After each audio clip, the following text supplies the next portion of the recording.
The holidays can come with a lot of excitement, but also a lot of pressure. If you're hosting friends or family in the coming weeks, you know there are a lot of moving pieces that come with holiday feasts and food.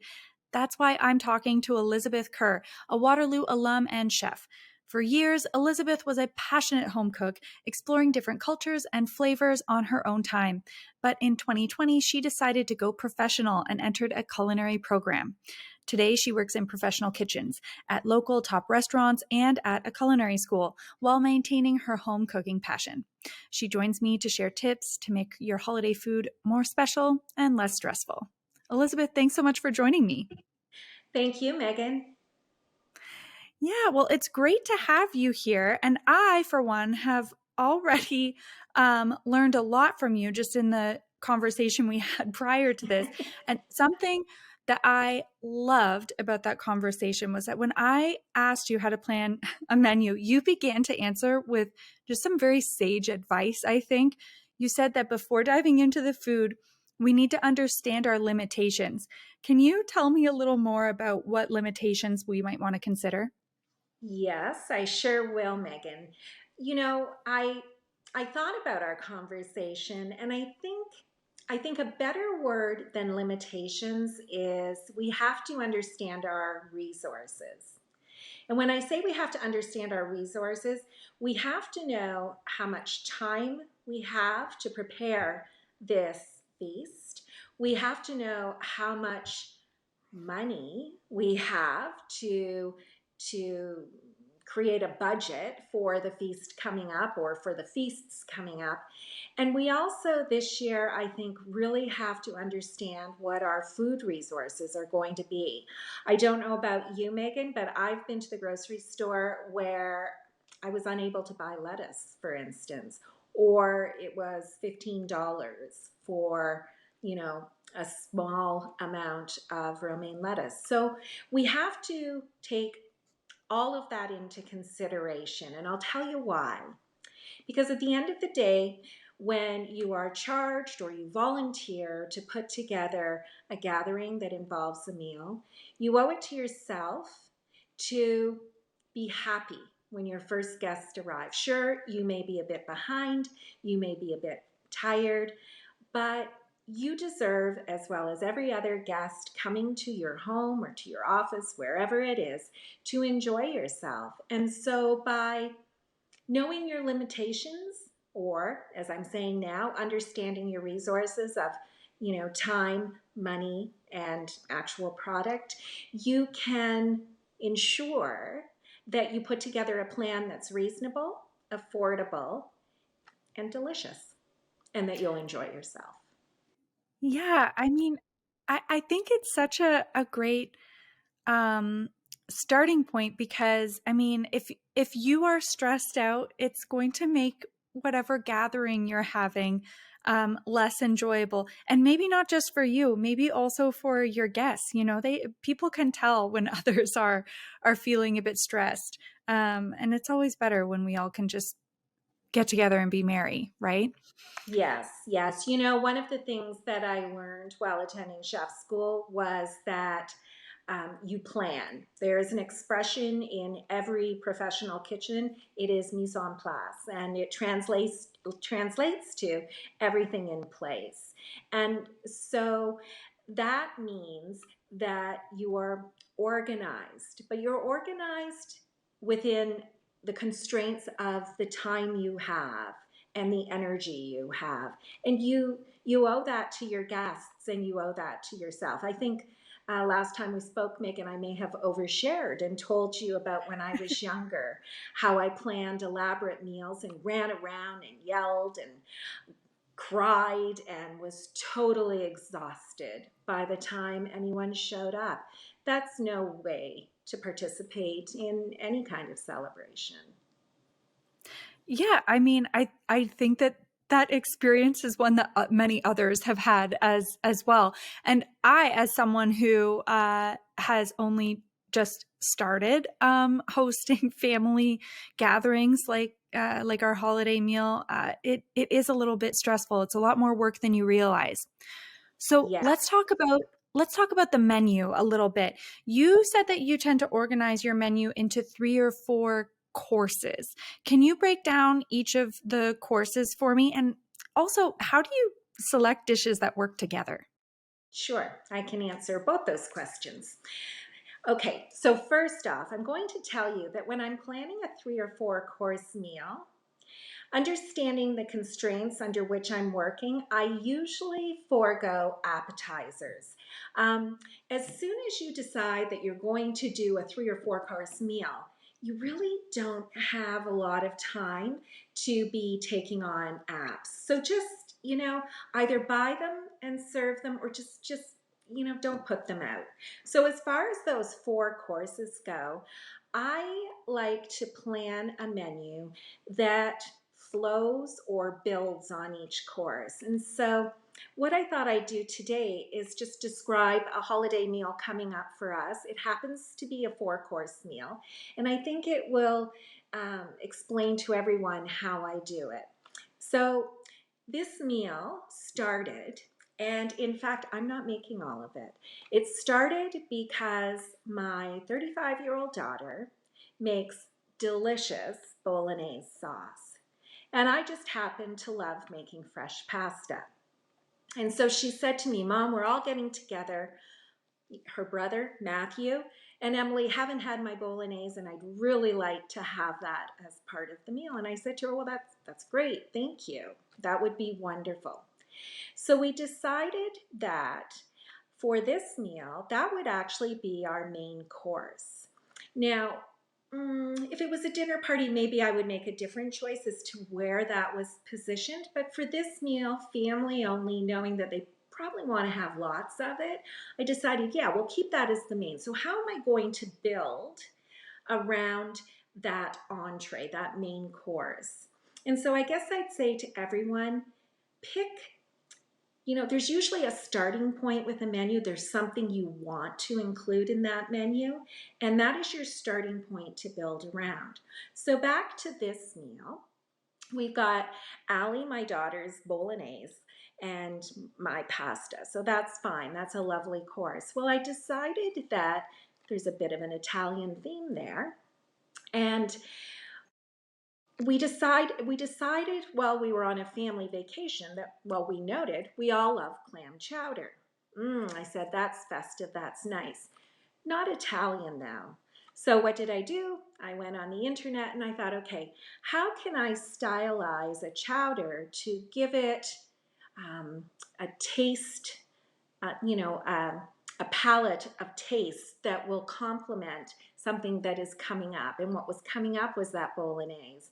And so it was a really easy switch in my mind. We've come up with a seafood chowder that uses pancetta rather than bacon and has a nice amount of wine in it. And so it will be a white cream based fish chowder, but it will have that Italian influence. So it's going to complement the flavors coming up. Now, between that bit of chowder and that lovely bowl of bolognese, we decided we would put in a simple salad. A salad can go either before your main course or it could even go after. It's just a nice way to sort of settle your palate but open it up for what's about to come. Keeping in mind that we've got a bit of an Italian American flair going on, we decided to do a take on a Caesar salad. And so we will use romaine, we will use some lovely parmesan, we will make a delicious dressing, and there will be a few surprises on it. It won't be a large salad, and I've decided I'll plate it individually just because for me, I like to make sure that the food is pretty when it goes out. Right. Of course, you need to make sure it's all pretty because you're a chef. Well, you know what? I mean, we tend to see food and smell food before we taste food.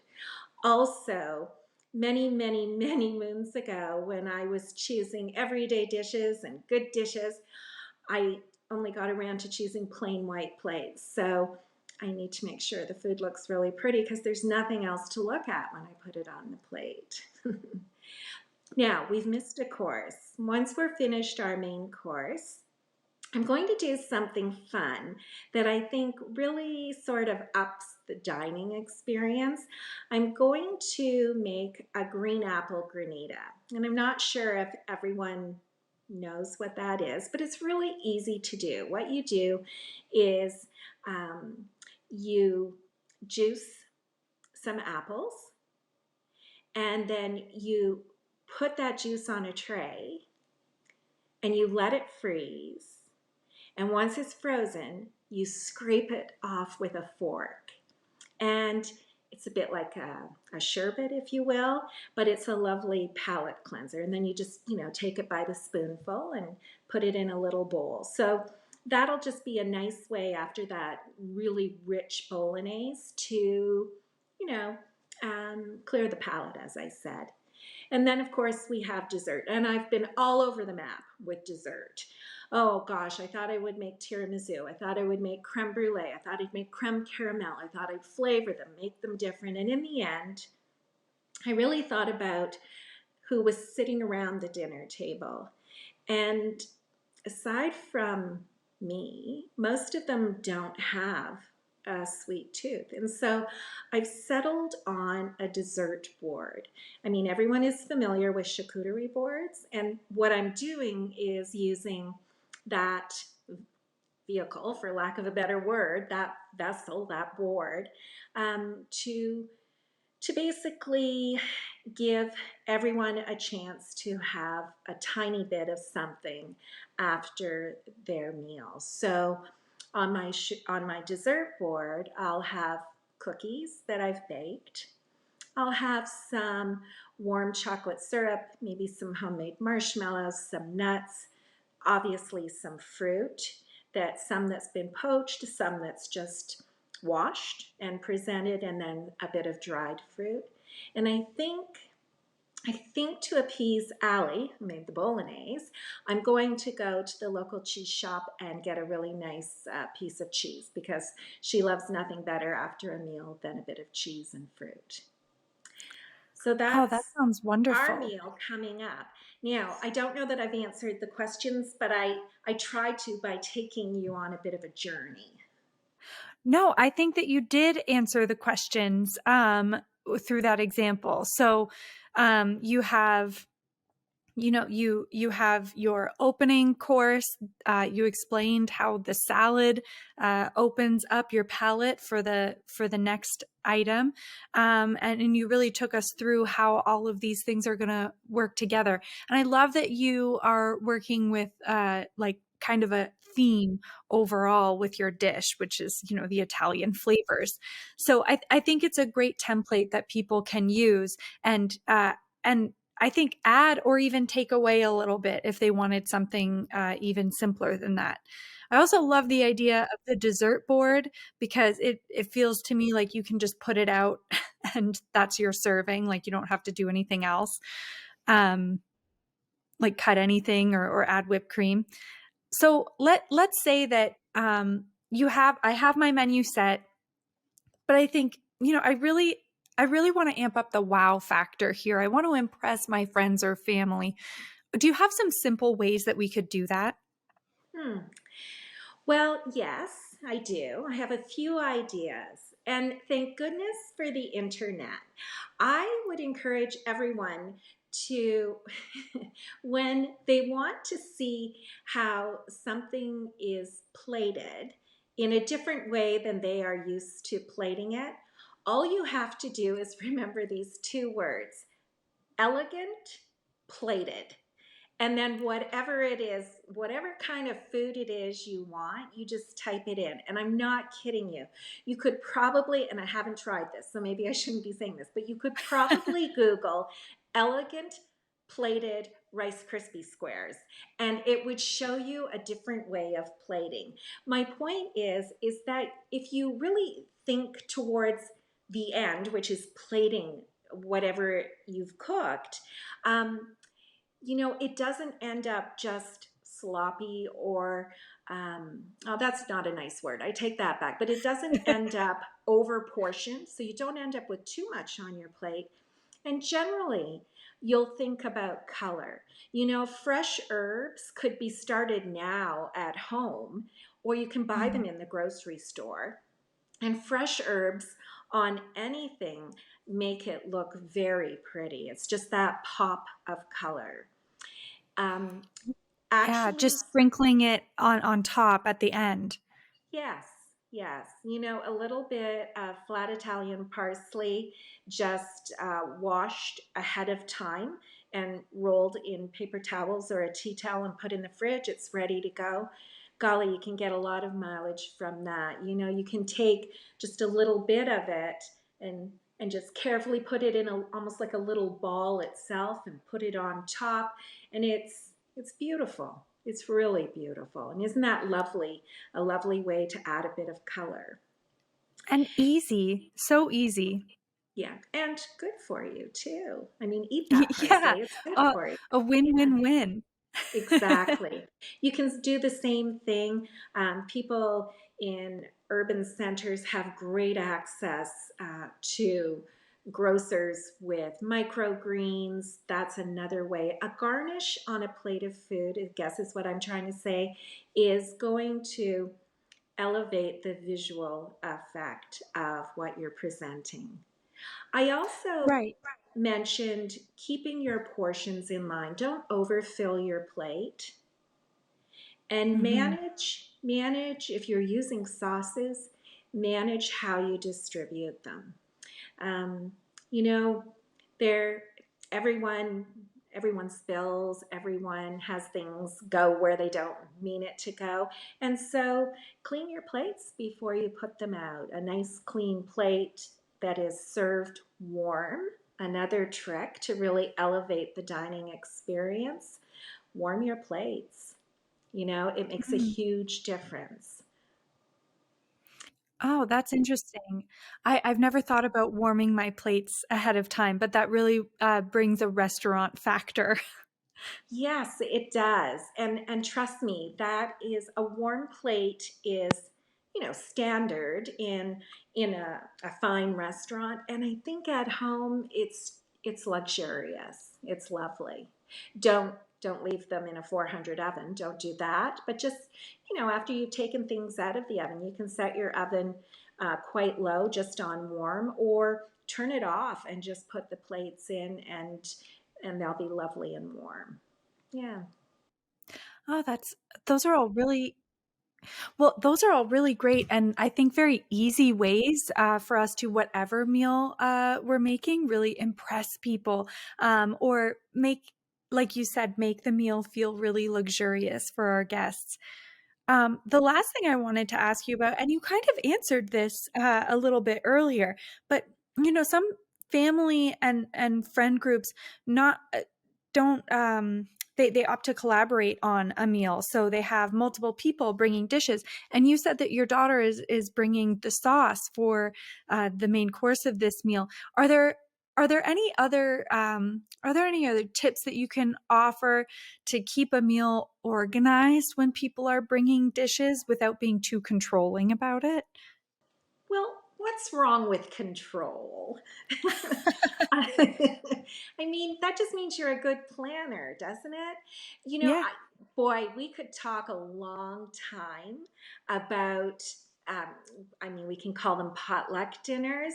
I I often remember my mom going to a church dinner, and she was going out the door while we were just sitting down for dinner. And to take to her potluck dinner, she had made tuna casserole, which my dad, brother, and I absolutely despised and could not believe that she would take it out of the house, but we were so relieved she was. Anyway, she came home a few hours earlier, or later, pardon me, with her casserole from her potluck dinner untouched.